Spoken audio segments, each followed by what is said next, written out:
I feel like it was time to switch it up. Whether or not they deserve it, it was fun to see a new interpretation. We've been rooting for them for a long time, and it was time to maybe show the giant Kraken some love after so many years. You know? Never in a million years did I think I would be ocean battling Jane Fonda in my lifetime. So it's quite a mind blowing experience. When I read the script, I was like, I think a lot of people are going to be able to see themselves in Ruby and not feeling 100% confident in their own skin, but then realizing over time that the things that are perhaps negative in the moment turn out to be your biggest strength. So I feel like it's kind of like a universal feel good thing. And the underdog comes out on top, which is like the best kind of story. Well, this is crazy. I've never been to a premiere for before, so this is a first. To be courageous and to not lose your personality. I think when we saw Ruby movie for the first time was a big moment that we feel like, oh yeah, this is our character, so that was nice for me. I remember that. There's some of the superpowers that we have heard before about them, but we never seen them on these kind of characters and underwater, so there was a whole area there for us to play with. That was very fun. It's a great message. I think people will really enjoy, and I actually think there's a lot of fun comedy. It's like a good mix. There's comedy, there's action, it's a whole good combination of things, apart from the great theme with some great, woman female roles that are kind of leading the story. So I don't know, it's a lot to like in the movie.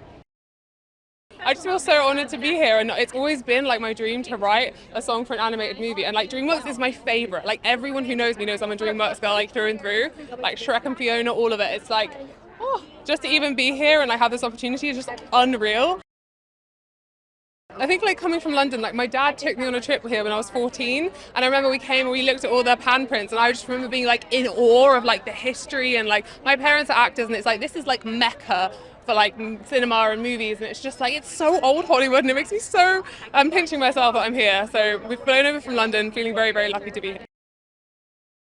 I did a Zoom with Kirk, and he was the director, and he was talking us through like the story and Ruby's journey as like a young kind of shy, vulnerable girl in high school, and I was like, I relate so much of that story as like a redhead, like growing up feeling very like ostracized. Like music was what I turned to kind of overcome that. So for me, hearing her story, I was like instantly like all these ideas started like flowing, and I was like, I just want to write her a song that feels like an anthem that can like build her confidence up, and like hopefully at the end of the movie it's going to make sense. But yeah, I'm just over the moon that we've written this song called Rise, and it's one of my favorite songs I've ever written, so I can't wait for people to hear it.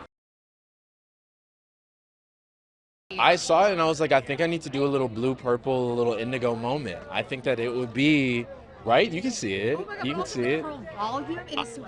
You know what it is? You know what it is? It's the seaside. They're right by the water. So it's like that salt water, like he's swimming in the salt water all the time. Like that really that'll help your curls a lot. Yeah.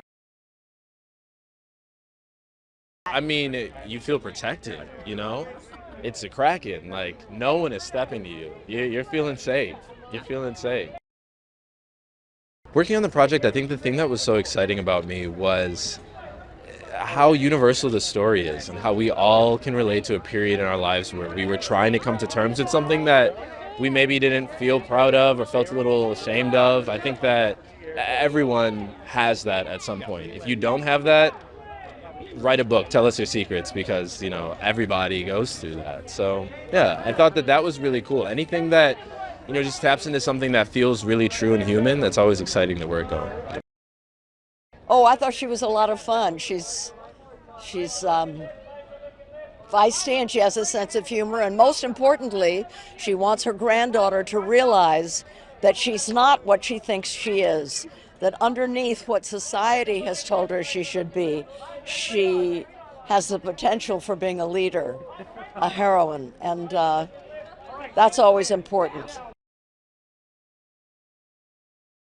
That girls can be powerful, and that it's up to the grandmothers and to the parents to convince them of that. Better to be a Kraken than a mermaid who looks beautiful on the outside but is evil inside.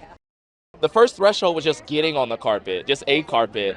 now I'm on a carpet while being in the movie, and I'm like, I don't know how to feel about that quite yet. But I'm happy because I get to come a little later than I usually do. So that's like the best part about it. This movie is all about acceptance and family, and I feel like a lot of teenagers, when they get into high school specifically, they just want to fit in. They just want to kind of like find their people, but they also kind of want to like have their parents see them as a person. And so I feel like a lot of kids are going to take away just what it means to kind of like find who you are and just kind of be who you are, no matter like what people might say about you. And I think that's like the most important thing. It's amazing. It is seriously top 2 greatest accomplishments in my career. I cannot believe that they let this happen. Like I'm so grateful.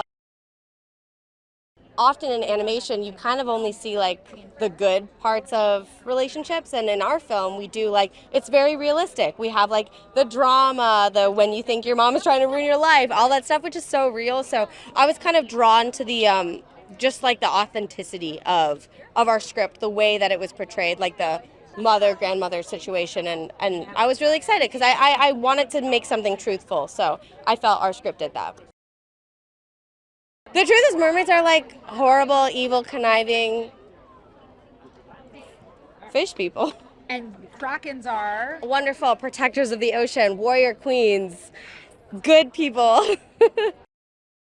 Oh, I touched Jane Fonda. Jane looked at me. She said, "Hi, I'm Jane." Like, you need to introduce yourself. It's crazy. Oh my god. Oh my god. I know, it's me. She's thick too. She's cute.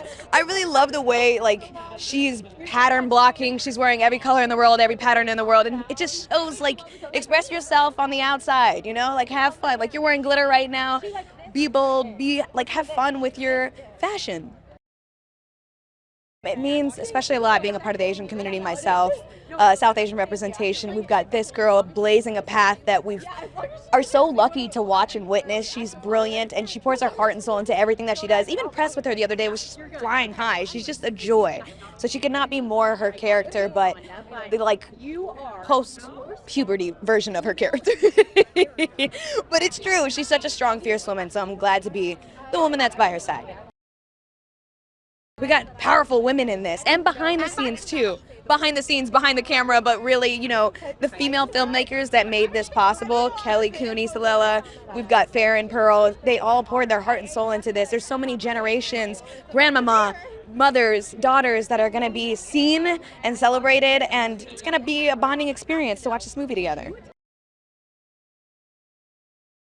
To embrace all facets of yourself and embrace the change because it's inevitable. You're going to evolve, you're going to become, and like Michelle Obama says, we're all becoming. So just allow yourself to evolve and enjoy the different chapters that life has to offer for you. Rip that next page open, you know, rip open the new book, write the saga, be, you know, all that you want to be.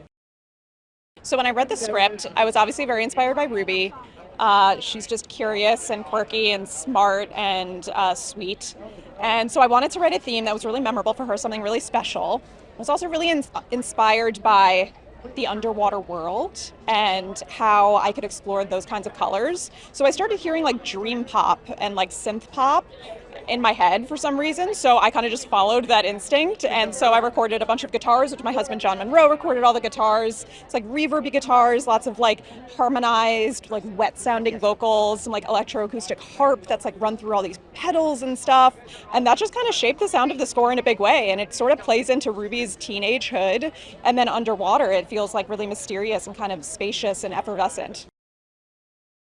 I think the most powerful element of this movie is the 3 generations of women, Ruby, her mother, and her grandmother.